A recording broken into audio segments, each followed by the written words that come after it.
Bonjour et bienvenue pour le résumé de l'étape journalière.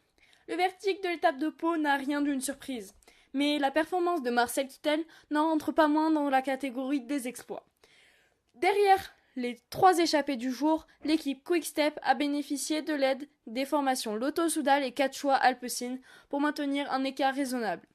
Le travail a ensuite été millimétré pour reprendre le plus combatif d'entre eux, Maciej Bodnar, à moins de 300 mètres de la ligne d'arrivée.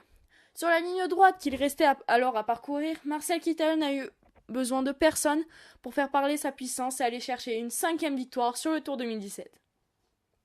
L'Allemand est encore loin des records établis en d'autres temps par Charles Pélissier, Eddy Merckx et Freddy Martens avec 8 bouquets dans la même édition.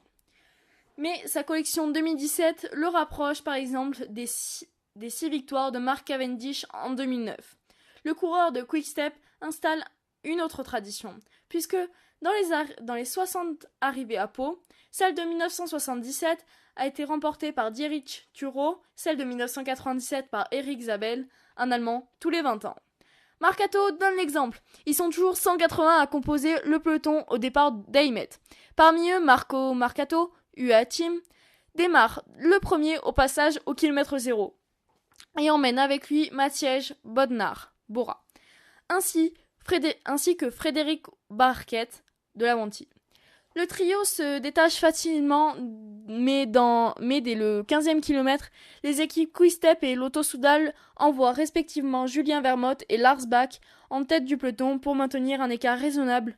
Côté Quechua, Thiago Machado apporte sa contribution à cette mission de contrôle de l'échappée. Dans ces conditions, le trio de tête obtient un avantage maximal de 4 minutes 44 au passage au kilomètre 44. Abandon de Cataldo au ravitaillement.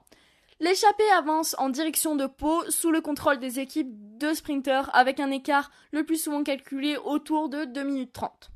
Dans le peloton, une séquence d'accélération occasionne une chute à hauteur du ravitaillement kilomètre 106,5 qui conduit Diaro Cataldo à l'abandon, tandis que son coéquipier Jakob Fuglsang, également touché au poignet, poursuit sa route blessé.